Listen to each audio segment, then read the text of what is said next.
Welcome to PhillipCapital Weekly Market Watch. I'm Lin Sin from Phillip Securities Research.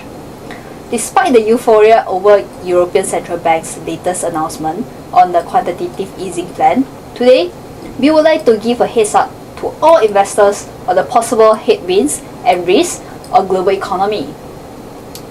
Only 3 weeks into January 2015, we see Black Swan events, Swiss National Bank's decision to unpeg the Swiss franc from the euro. The Swiss National Bank stunned markets when it ended its 3-year-old currency cap that pegged the Swiss franc to the euro.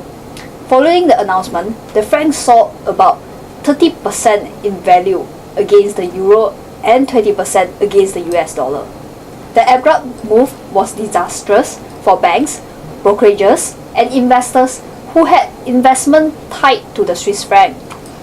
European banks and hedge funds with huge exposure to the Swiss franc took a hit, and also mortgage borrowers who had mortgage loans denominated in Swiss franc could be pushed to the verge of default.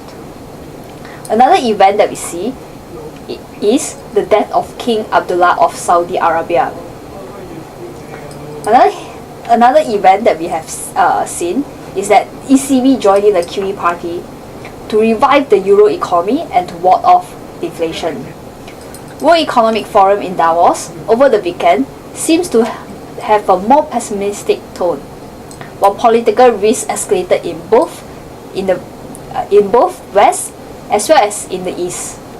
So, what lies ahead of us in the remaining 49 weeks? Just to share with you guys some of the foreseeable events or potential destabilizing factors.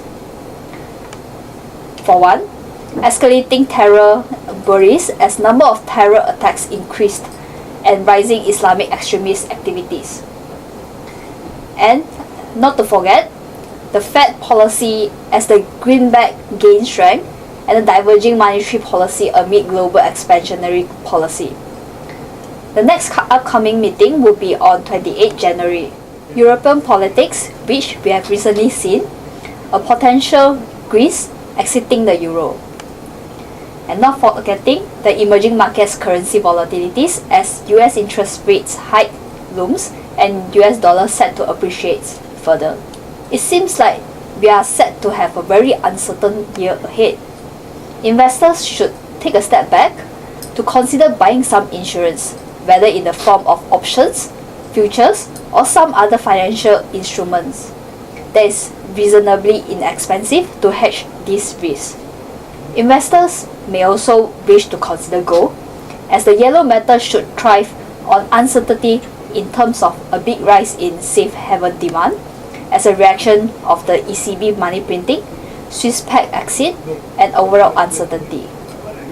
Having said that, on brighter note, the recent flash survey data from Market Economics show positive market sentiment in the G3. The QE from ECB and Bank of Japan should help to boost liquidity in the system, support global markets, consumption, and curb this inflationary risk. Most of the countries are cutting rates and actively weakening their currencies. This will lower the cost of debt and thus prop up investments. With that, I have come to the end of the presentation. Thank you for watching this week's Market Watch. I'm Lin Sin from Phillip Securities Research. Tune in for more Market Watch videos.